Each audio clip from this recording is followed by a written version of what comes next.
Bonjour tout le monde, aujourd'hui on va faire deux choses. La première, c'est qu'on va tester les capacités de l'iPhone 10 pour filmer. J'ai envie de vous sortir cette vidéo en 4K, donc je vais voir si mon iPhone 10 est capable de faire quelque chose de correct. Et surtout si la station de montage que j'utilise derrière est capable de suivre. C'est plus ça qui me fait peur, oui. Mais bon, ça c'est pas le principal, on va surtout s'intéresser à ceci. Alors, c'est quoi ça? Ben, ça, c'est un serveur Dell PowerEdge 2650, un serveur 2U, qui vient littéralement de la déchetterie. J'étais avec Jikai, et en fait, on a vu ce truc-là dépasser du bac de trucs à recycler. Bon, comme c'est un objet qui est un peu gros, j'ai été voir le gars qui cherche ça. Je lui ai demandé, bon, j'ai vu un truc qui m'intéresse, est-ce que je peux le récupérer? Il m'a demandé c'est quoi, bon, je lui ai dit c'est un vieux serveur, il m'a dit, bon, vas-y, hein, t'inquiète pas, j'ai rien vu. Voilà. Donc, ce serveur, il date de 2004-2005. À l'intérieur, normalement, vu le sticker qu'on a à l'arrière, on devrait tomber sur des Intel Xeon, donc un petit peu comme vous voyez qu'il y a un sticker à l'avant qui marque bien Xeon. On devrait tomber sur du Intel Xeon de la génération Pentium 4. Peut-être hyper threadé, peut-être pas, on verra. Donc la première chose qu'on va faire, mais que j'ai déjà fait avant, hein, ça je vous le cache pas, c'est qu'on va ouvrir la façade. Alors la clé est pétée, je l'ai récupérée avec la clé cassée à l'intérieur. Du coup on va ouvrir ça avec un tournevis, hein, un petit tournevis isolé, pour faire plaisir à Bob Maurice, hein, ça mange pas de pain. En fait non, j'ai juste pris le premier tournevis random que j'avais sous la main. C'est pas besoin de tournevis isolé, si la machine n'est pas branchée. Surtout pour ouvrir un lock. Alors, voilà, et alors on appuie, et la façade s'ouvre. Alors, la façade, une fois ouverte, bon, c'est une façade de serveur tout à fait standard. On a un port vidéo sur l'avant, un port clavier souris, un USB, ça peut toujours servir. Ici, c'est un petit écran de diagnostic. On a le bouton power et un bouton information et le bouton reset qui est planqué ici à l'intérieur. En fait, il faut insérer quelque chose. Voilà, mon tournevis passe, c'est pas mal, pour pouvoir activer le reset. C'est logique, dans une salle de serveur, on veut pas que le premier mec random qui passe appuie sur le bouton. D'ailleurs, normalement, il est pas à pouvoir parce que normalement, il est face à devant. On veut pas donc qu'il appuie sur le bouton et qu'il redémarre le serveur. Voilà, ça peut être très très mauvais selon ce que fait la bestiole derrière, quoi. Voilà. Donc déjà, ce qu'on peut constater, c'est que on a... Hop, donc ça c'est extractible, c'est bien. Un lecteur CD et un lecteur de disquette. Et donc ça. Alors j'ai cru que c'était des caddies pour disque dur, mais non. C'est juste, malheureusement, c'est juste des façades. Donc j'ai pas les caddies pour le disque dur. Vous constatez aussi qu'il y a deux trous sur la machine. Voilà, donc un ici et un ici, donc il manque deux disques durs. Et le pire, c'est qu'en fait, les disques durs, ils étaient dans la benne juste à côté. On a cru que c'était un autre serveur parce qu'il y avait pas mal de matos informatique qui avait été déposé.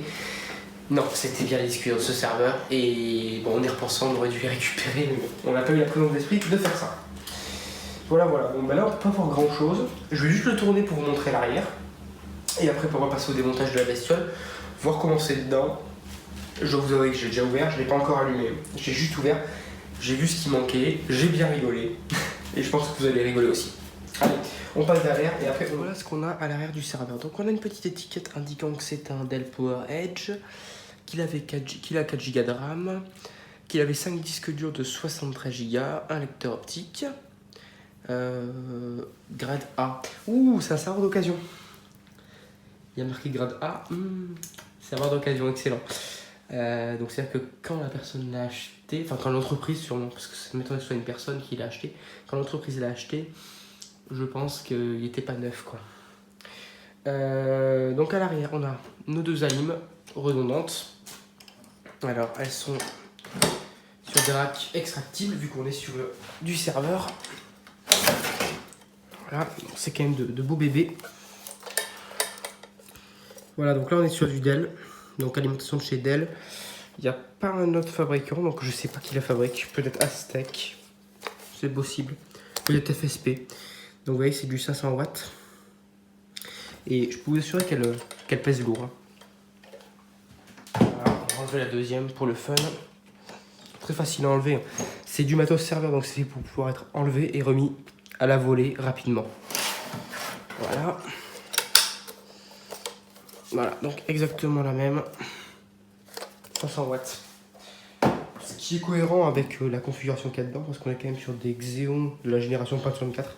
Donc ça doit bien chauffer à mon avis, et ça doit surtout bien consommer du courant. Bon, maintenant une fois les alignes vues, on va faire un petit tour sur le panneau arrière. Ici on a un bloc avec le bouton info, une espèce de petite prise, une espèce de lumière, je sais pas trop à quoi ça sert. Un grounding lug, donc pour mettre la terre hein, dans le rack. Donc on dévisse ici, on met notre cosse de terre. On a deux ports Ethernet, Ethernet 1000, deux ports série, port PS2 clavier, port PS2 souris, un port VGA pour la sortie vidéo, une carte graphique intégrée mais c'est un truc très très faible, deux ports USB, bon c'est pas mal, un port pour faire du diagnostic et de la maintenance à distance, je sais plus comment ça s'appelle, je vous mettrai le nom du truc ici. Voilà, on a aussi la possibilité de mettre 3 slots d'extension. Selon la doc, c'est du PCI X. Bon, on va le retourner, on va passer au-dessus pour pouvoir virer la plaque et voir ce qu'on a à l'intérieur. Bon, on va retirer le panneau du dessus. D'ailleurs, je remarque ici qu'ils ont gratté le numéro de série, le service tag, l'express service code, enfin tous les trucs qui servent à Dell pour identifier la machine et faire le SAV si je me souviens bien. Mais bon, ils ont laissé, je sais pas si je vais pouvoir vous le montrer, je pense que oui. Le truc il passe un âne mort et il fait du bruit à l'intérieur donc ça me dérange un peu. Mais ils ont laissé les étiquettes. Voilà, donc ils ont laissé toutes les étiquettes ici là. C'est magnifique. Donc les mecs qui ont voulu déconditionner ce serveur sont pas très bons quoi.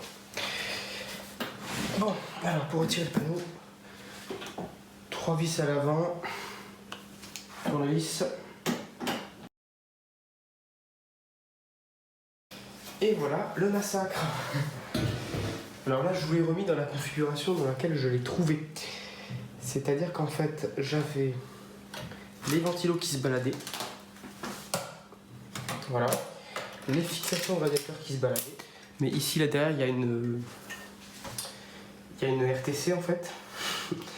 Et ils ont arraché la pile. Je ne sais pas pourquoi. Il n'y a plus de RAM. Ils ont viré toute la RAM. Ils ont laissé le CPU 2, mais ils ont embarqué le CPU 1. Ils ont laissé les VRM qui sont sur carte. Ils les ont laissés. Bon. Alors les VRM, pour ceux qui ne savent pas, c'est ce qui fait toute la régulation de l'alimentation du processeur. Donc voilà, ça c'est un VRM de serveur Dell. Voilà. Donc c'est ce qui fait toute l'alimentation du processeur. Donc voilà, quand j'ai vu ça, j'ai fait quelques achats pour essayer de le remettre en marche. Je sais même pas s'il fonctionne. Puis il se trouve, j'ai dépensé 50 € dans le vent. Bon, c'est pas grave. C'était ça. Dans le pire des cas, c'était fun. Voilà. J'ai acheté un radiateur. J'ai aussi acheté un peu de RAM. Voilà, bon, je vous montre une barrette. Donc vous voyez, c'est de la Samsung. C'est une barrette de 2 Go DDR1 ECC Registered. Je me suis renseigné en fait avec le numéro de modèle du CPU. On est sur un FSB à 533 MHz et selon la doc du serveur, on peut mettre jusqu'à 12 Go de RAM. Il manque ça. Voilà. Ça, donc là c'est un processeur, c'est un Intel Xeon 3 GHz. Voilà, donc c'est le même qu'il y a en dessous de celui-là. Et ce matin j'étais en vide-grenier et je suis tombé sur des trucs vachement sympas. Donc je me suis trouvé ces deux trucs. Voilà, il faudra que je trouve un moyen de le brancher, mais parce que j'ai pas des caddies. Mais vous voyez, donc Hitachi Ultrastar. Donc c'est du SCSI 320 si je me souviens bien, ou Ultra 320, quelque chose comme ça, en 10 000 tours minute, 36 Go. Bon, largement suffisant pour booter un OS qui sera certainement Debian ou un truc comme ça. Voilà, et comme le mec en avait deux, bah, j'en ai pris deux, tout simplement. Et il vendait aussi, et ça j'ai envie d'essayer. ceci. Voilà, donc ça c'est une carte 6 pour SATA en PCI EX, PCI Extended 64 bits. Voilà, donc une petite carte qui va se mettre dans le logement de carte ici. Bon, maintenant on va passer au démontage de quelques éléments, notamment pour effectuer des réparations. Je vais démonter cette partie-là qui est en fait une riser board, donc une carte en équerre si vous préférez, pour pouvoir, donc qui sert normalement à brancher les cartes d'extension, hein, comme celle-ci par exemple. Donc ça je vais le démonter parce que ça me permet d'accéder à l'endroit où il y avait la pile pour le BIOS. Voilà, donc ça je voulais pas montrer tout à l'heure, mais j'ai un petit coupleur de pile tout neuf. Ce que j'aime bien, moi, sur le matos serveur, c'est que c'est très facile à maintenir. Regardez, on va enlever la riser board. Tac. Voilà, on soulève. Il vient de débrancher le courant avant. Voilà, la riser board est retirée. C'est pas mal, hein? On va en profiter pour... parce que tout est propre, tout est nickel en fait.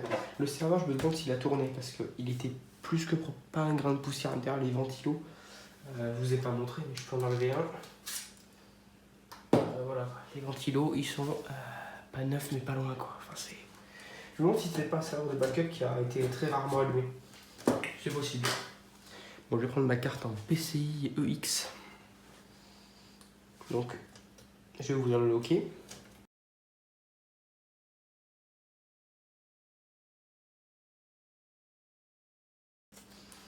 Et ma carte pour le SATA est désormais installée. Vous voyez, c'est très facile. Après, quand je voudrais la remettre dans l'ordinateur, il faudra juste que je fasse redescendre le bloc et que je resserre le petit levier. Mais là, j'ai d'autres choses à faire.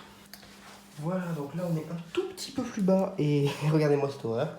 Ici, avant, il y avait un clip batterie pour une CR2032, tout à fait standard. Mais bon, il ne reste plus que ce contact-là et celui-là. C'est génial. Donc je vais faire chauffer un fer à souder, puis on va enlever ça.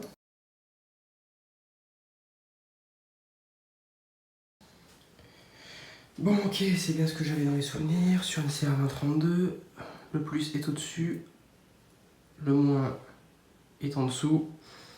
Ce qui veut dire que le moins, c'est lui, donc cette patte-là. Donc le holder se fixerait comme ça.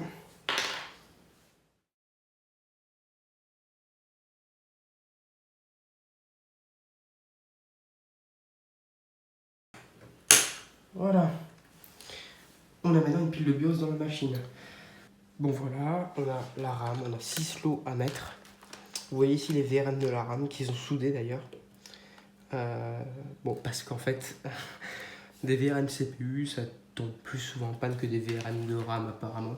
Parce que eux, ils doivent quand même balancer bien plus de puissance en fait que ces trucs-là. Hein. Parce que la RAM, ça consomme pas beaucoup. Enfin, pas beaucoup. Ça consomme beaucoup moins qu'un CPU. Bon, je vais les déballer. Et voilà, c'est bon, j'ai déballé mes 12 Go de DDR1. Je vais virer le ventilo ici qui va me faire chier. Alors vous voyez, sur un serveur, vraiment, tout est unpluggable comme ça. C'est très très facile. Donc, c'est facile, c'est comme sur un PC. Voilà. Donc là, on a 2 Go par barrette, ce qui est... je crois le maximum qui a été fait pour de la DDR1.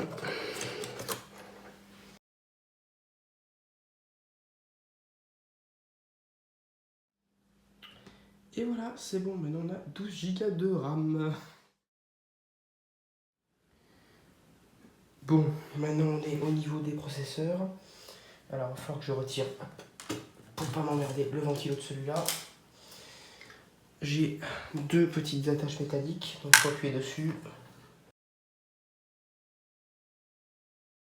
Donc là on a notre radiateur, tout beau. Ouh, il brille par rapport à l'autre que j'ai acheté. Je vais vous mettre les deux côte à côte, là c'est pas la même. La ref du CPU qui est installé d'origine. Donc c'est un SL6VP. Et le CPU que j'ai acheté, c'est aussi un SL6VP. Très important quand vous avez des cartes mères serveurs ou même des cartes mères bi-CPU. C'est de la matched pairs. Donc en fait, vos CPU doivent être de même référence, sinon ça peut pas marcher. Ok, donc maintenant j'ouvre mes deux tiroirs à CPU. Je vais prendre mon petit processeur. Vous avez ici la petite flèche, le petit triangle doré. Vous avez un triangle sur le socket, donc qui est ici. On aligne les deux. Optional processeur tout, il y a marqué. Et on verrouille.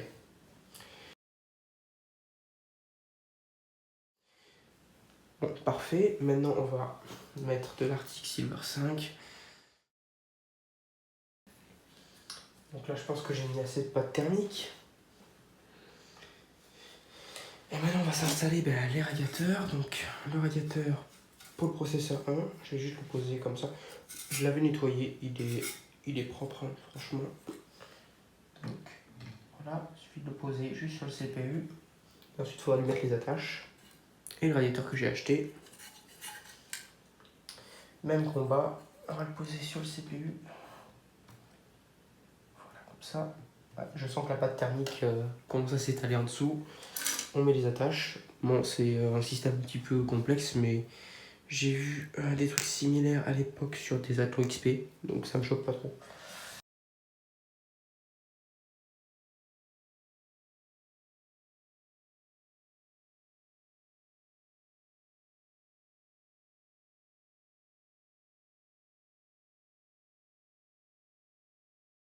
Bah ça y est, là je crois que j'ai monté tous les éléments que je devais monter dans mon serveur. Je vais pouvoir refermer le capot.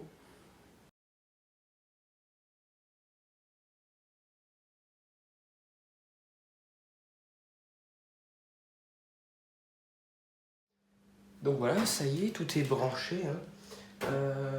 J'ai branché l'écran en façade, le clavier en façade. J'ai pas trouvé de souris PS2, mais bon, j'en aurais pas besoin pour ce que j'ai à faire pour le moment. Honnêtement, je vais le démarrer, configurer le BIOS, éventuellement installer des lianes. Voilà, on verra ce que ça donne. Mais bon, déjà, s'il démarre, je serai déjà très très content. Quand je l'ai branché, j'ai ça qui s'est allumé brièvement, l'écran de diagnostic, donc je sais pas si c'est normal ou pas. Donc oui, ça fait bien un bruit de serveur. Hein.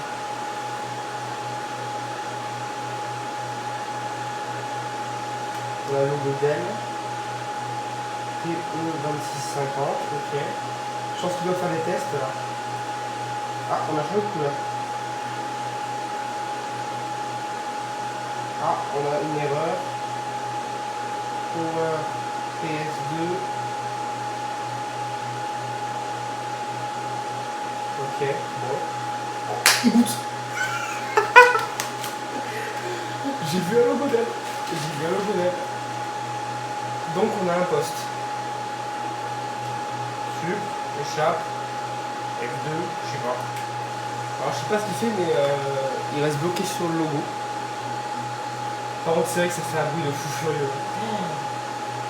Je sais pas si je vais utiliser cette machine, je pense pas.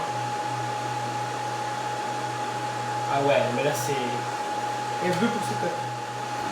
Bon bah on va rentrer dans le setup. Hein.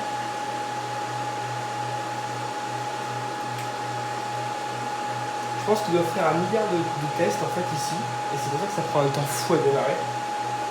Et quand je vois ça, je comprends que les mecs ils veulent pas arrêter les serveurs pour changer certains composants, parce que si ça prend autant de temps à démarrer, c'est peut-être une erreur sur la deuxième alimentation.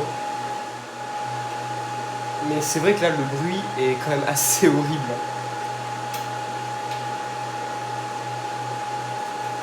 Sans déconner, le ventilo de ma bagnole fait moins de bruit quand il se déclenche. Et pourtant les ventilos de voiture ça fait du bruit. Hein. Ok, valide configuration. 2 CPU à 3 GHz. KEV Note 7, Pixel Setup, c'est ce qu'on est en train de faire. Ok.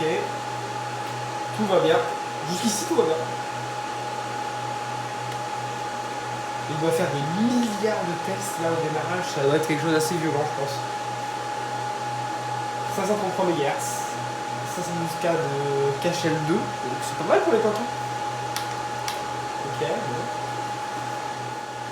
J'attends juste qu'il démarre. Hein. Bon. Pour le moment, j'arrive pas à rentrer dans le BIOS de la machine. Je sais pas trop pourquoi. Je sais pas si ça avait un rapport avec l'erreur qu'on avait sur l'écran. Erreur que j'ai peut-être résolue. En fait, j'ai remarqué que sur l'alimentation 2, il y avait un fusible qui est à l'intérieur de l'alimentation, mais qui est visible depuis l'extérieur, depuis la grille, qui n'était pas dans son emplacement en fait. Il l'avait sauté. Sûrement parce que le serveur, quand il était déposé dans l'espèce de caisse là qu'ils mettent à la déchetterie, ça a été peut-être un petit peu violent et du coup le fusible a sauté. Ça m'étonnerait pas. Voilà, donc on va voir si ça résout l'erreur sur le portrait, parce qu'en fait l'écran, tant qu'il est bleu, c'est qu'on n'a pas d'erreur. Dès qu'il passe au ambre, c'est qu'on a une erreur en fait. Donc c'était ça la cause de l'erreur. J'ai remarqué aussi que quand il essayait de booter, il essayait de faire cycle le lecteur de disquette très longtemps. Donc peut-être que le lecteur de disquette est HS et que ça m'empêche de démarrer. Je vais voir, je vais lui mettre une disquette à la con, première venue là. Et tout à l'heure, j'ai remarqué que dans le lecteur CD, il y avait ça. Voilà, donc Promox 4.4. C'est un soft libre apparemment, d'après ce que j'ai vu. J'ai regardé très rapidement, qui permet de faire de la virtualisation. Voilà. Donc je vais mettre toutes les chances de mon côté, je vais mettre ma disquette. Voilà. Et je vais démarrer le serveur.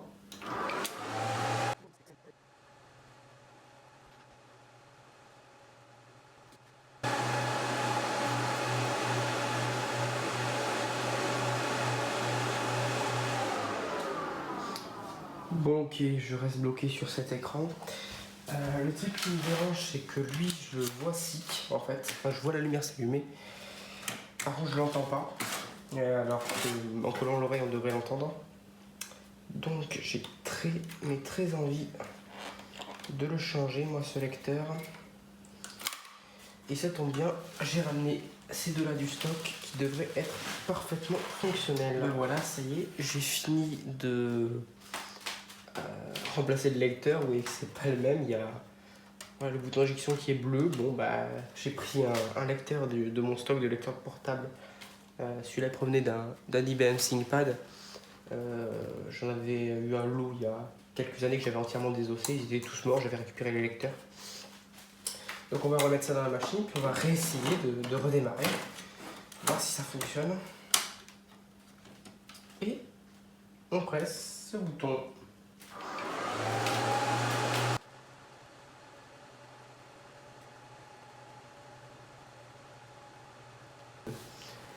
Bon, j'arrive pas à le faire accéder à l'utilitaire de setup. Je ne sais pas pourquoi. Vraiment, c'est bien, c'est en fait, la machine freeze complètement. C'est-à-dire qu'en fait, elle ne répond même plus quand on appuie sur le verrouillage numérique, à allumer la LED. Donc, la machine plante complètement, je ne sais pas pourquoi. J'ai essayé plusieurs théories, j'ai changé le lecteur de disquette. Ça fait pareil, alors je sais que mes lecteurs de disquette sont bons. J'ai enlevé la pile du CMOS, ça marche toujours pas. J'ai enlevé la carte d'extension que j'avais rajoutée, ça marche toujours pas. Donc là je vais arrêter pour ce soir. Ça sert à rien de continuer. Je vais y réfléchir à tête reposée. Je vais bien lire le manuel du truc parce qu'il y a un manuel qui est quand même assez conséquent. C'est un serveur, donc les mecs chez Dell ils ont prévu 10 milliards de cas possibles. Mais très franchement, voilà, déjà je suis content de l'avoir fait démarrer. Voilà, au moins on poste, mais on poste mais pas en entier, ce qui est quand même assez bizarre.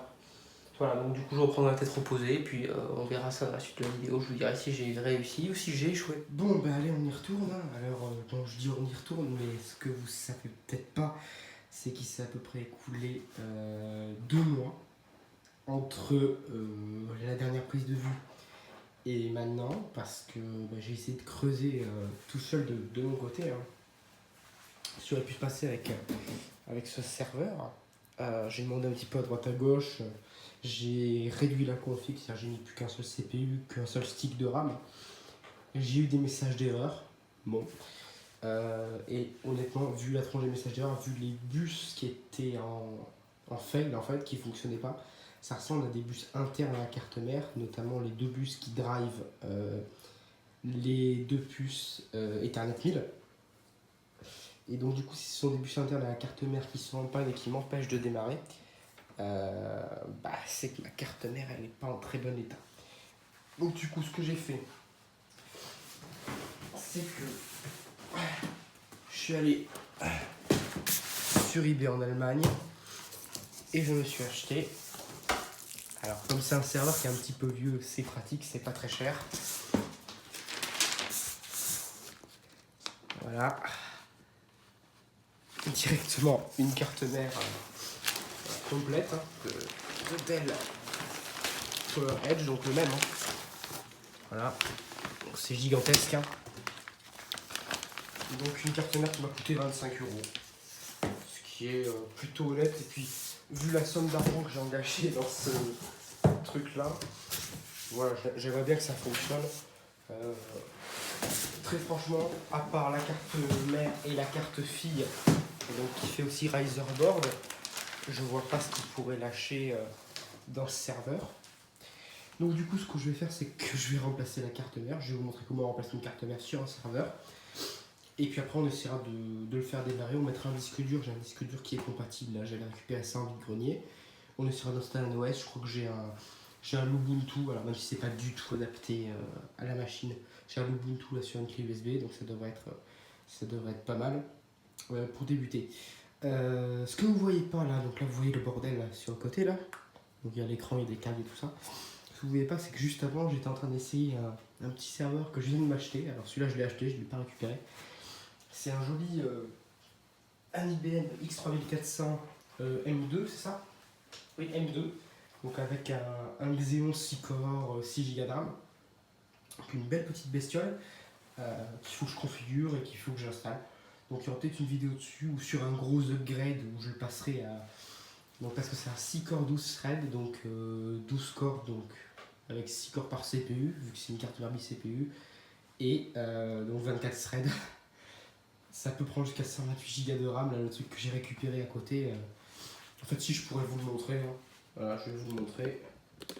Hop. Voilà la bestiole, quoi. C'est du gros.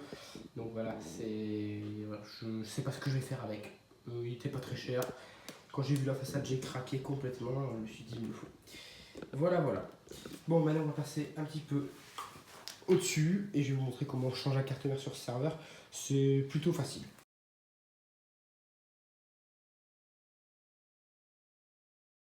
Ok, alors maintenant, pour pouvoir retirer la carte mère, si vous souhaitez, c'est un rack extractile qui part vers ici, donc je crois qu'il faut soulever les deux poignées.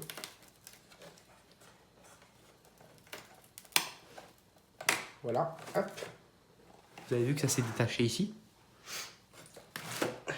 On tire sur, alors vous voyez, on tire sur l'espèce de poignée de meuble là. Et on enlève le rack de carte mère complet. Alors maintenant, je vais faire un tout petit peu de place quand même. Donc maintenant c'est bon, j'ai fait un peu de place, il ne me reste plus que le rack de carte mère. Donc on va commencer gentiment à déséquiper la carte. Je vais enlever les 12 Go de RAM. Donc c'est de la barrette de 2 Go, il y a 6 modules. Voilà. Ce qui m'avait mis un petit peu la puce à l'oreille sur l'état peut-être non fonctionnel de la carte mère, c'est, vous voyez au-dessus du chipset, cette espèce de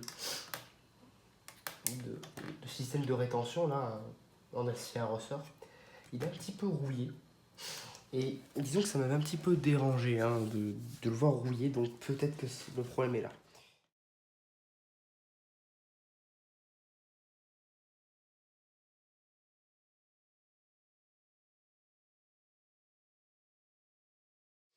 Maintenant, il va être temps de changer la carte mère. Alors là, ici, c'est facile. Vous avez ce petit truc là à tirer et vous tirez vers l'avant. Et magie, la carte mère sort. Voilà. Carte mère complète. Vous avez le système d'attache sur le boîtier ici qui fait aussi attache pour les supports de radiateur. Voilà, donc ça c'est une carte mère de PowerEdge, de Dell PowerEdge. Et voilà, vous allez voir un petit peu la corrosion dont je vous parlais sur ce bras ici, juste là. voyez que c'est un petit peu rouillé. Je sais pas honnêtement si c'est ça le problème. Écoutez, c'est très propre. Hein. Voilà, il y a le part number du fabricant. Je l'ai acheté en Allemagne. Beaucoup de ces matos-là sont en Allemagne, je ne sais pas pourquoi. Enfin, dès que vous voulez du matos serveur, je sais pas ce qu'ils ont les Allemands, mais je pense qu'ils doivent en avoir pas mal. Alors, voilà. On soulève.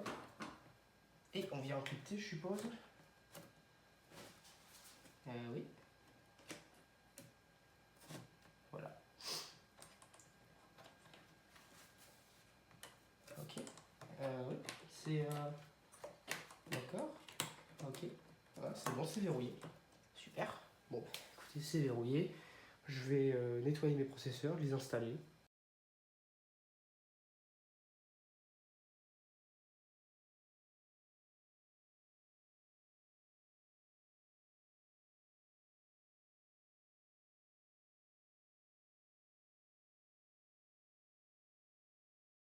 Bon, bah allez, on va essayer de le faire démarrer. J'espère que ça va marcher.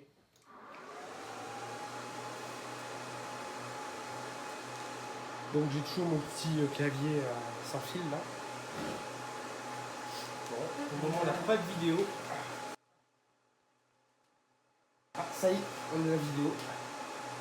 Donc pour le moment ça fait exactement pareil que sur l'autre. Bon, il a pris le setup, mais ça il le faisait avant. La petite erreur intrusion, elle n'est pas revenue, donc c'est peut-être le capteur qui déconne. Mais c'est pas grave, ça n'empêche pas le serveur de fonctionner. Ah, the amount of memory has changed. Je m'en fous ça. Le C-grade, ouais. Ok. Oh. Je sais pas si on avait ça avant, je me souviens plus.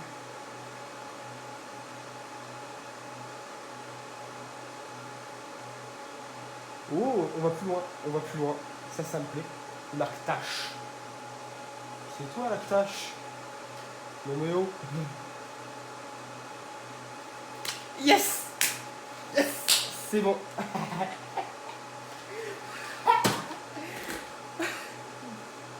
Bon, ben là, je suis quand même vachement content parce que le truc il marche. Il n'est pas à l'heure. Enfin, je le mets à l'heure. Le service tag est forcément faux parce que la carte mère n'est plus la même. Alors, je crois qu'il y a un utilitaire pour pouvoir associer le service tag du boîtier au service tag de la carte mère. Mais je m'en fous, ce truc-là est plus sous garantie. Ben vous voyez que bon, on a 8 mégas de mémoire vidéo. Oh, on va faire tourner Quake ou Doom là-dessus, ça peut être pas mal. Je pense que Doom pourrait tourner. Ou Duke Nukem, non pas Forever, mais Duke Nukem 3D, il pourrait tourner. Il était bien 1.3.5, ok, mais 12 Go de RAM. Génial. Ah c'est bon ça, ah, c'est très bon, ça me plaît. Ok, bon bah écoutez, je vais aller regarder un petit peu la configuration de ce truc là. Je vais lui coller un disque dur, un poil à l'arrache. On va essayer d'installer un OS dessus. Et je pense que ça nous permettra de conclure un petit peu cette vidéo. Alors je suis désolé, le dépannage,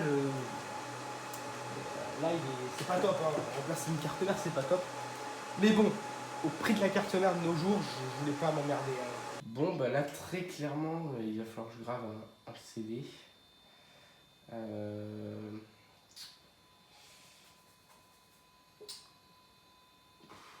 Qu'est-ce que je pourrais essayer d'installer pour voir si ça fonctionne? C'est surtout, est-ce que je vais graver un CD avec une quelconque distrib Linux? Je sais pas. Bon, je vais voir, ça se trouve, je vais revenir avec un Windows XP, puis on essaiera juste de booter Windows XP, voir que ça fonctionne. Bon, ben le seul OS que j'ai réussi à trouver dans tous mes OS qui sont gravés, c'est un pauvre, voilà, donc c'est même pas un vrai, c'est une copie. Bah, c'est un pauvre XP Familial SP3. Surtout que Expédition Familiale ne gère pas le multiprocesseur. Bon, on va juste l'installer pour vérifier que la machine boot et qu'elle n'a pas de plantage aléatoire. Mais il est clair que ce truc-là va certainement finir sous Debian ou autre. Debian ou un dérivé, hein, ça c'est quasiment sûr. Bon, ben voilà, je peux vous montrer que l'installation de Windows démarre pour moi. Après, j'ai des doutes sur le fait qu'il arrive à détecter les deux petits disques durs qu'on a là. Parce qu'il faut des pilotes, hein, forcément.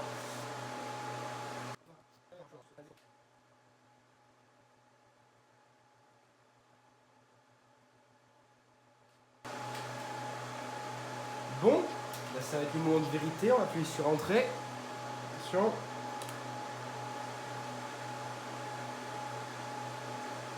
Il trouve ma clé USB, ce qui est quand même super marrant. Comme ça, j'ai une clé USB de 8 Go en fait derrière.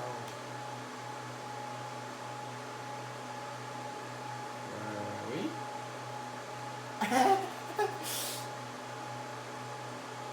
Bon. Et bien, comme prévu, il ne trouve pas les deux disques durs SCSI, qui sont pourtant bien branchés.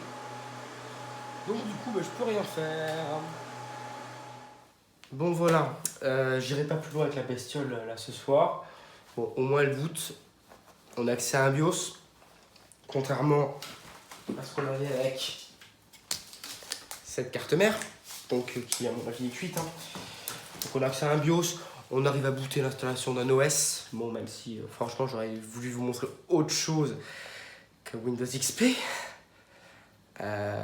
Voilà, j'aurais peut-être dû un peu plus préparer le truc, mais je m'attendais pas à ce que ça fonctionne en fait. Voilà. Donc je vais pas aller plus loin. Il va falloir que j'achète des caddies pour pouvoir installer un OS proprement quand même. Bon, en tout cas, j'espère que cette vidéo vous a plu, même si elle était au final pas très technique. Hein. On a fait ce qu'un gars ferait sur site, c'est-à-dire il remplace ce qu'on appelle donc dans l'aéro le LRU, hein, la Line Replaceable Unit, donc l'unité remplaçable directement sur site. Hein. Clac, on réinstalle le truc, on redémarre, ça repart, c'est nickel. Voilà, donc là on a remplacé un gros composant, on a remplacé une carte mère quand même. J'ai pas voulu faire de réparation dessus parce que même si elle démarre, c'est une panne bizarre. À mon avis, il y a un souci. Dans une, alors peut-être, non, ça c'est la carte graphique, mais dans une de ces puces là, donc soit les deux Broadcom, soit ça. Vous voyez, donc toutes ces puces là peuvent être défectueuses. J'ai pas envie de m'y attarder, surtout si c'est pour avoir un serveur qui, après une réparation peut-être mal effectuée, serait peu fiable. Ça serait dommage parce que j'aimerais bien l'utiliser en prod, vous voyez, serveur, comme on dit, hein, donc m'en servir vraiment, voilà, pas juste pour faire joujou. Voilà. Bon, je vais arrêter de blablater parce qu'il faut vraiment que j'aille dormir. J'espère juste que cette vidéo vous a plu et je vous dis à la prochaine pour une prochaine vidéo. Alors peut-être sur ce serveur-là, peut-être sur un autre sujet, je ne sais pas. J'essaie de faire des vidéos quand je peux et malheureusement j'ai pas beaucoup de temps. Et bon, je dois vous avouer aussi que j'ai pas beaucoup d'inspiration en ce moment, donc ça commence à revenir au fur et à mesure. Voilà, à la prochaine.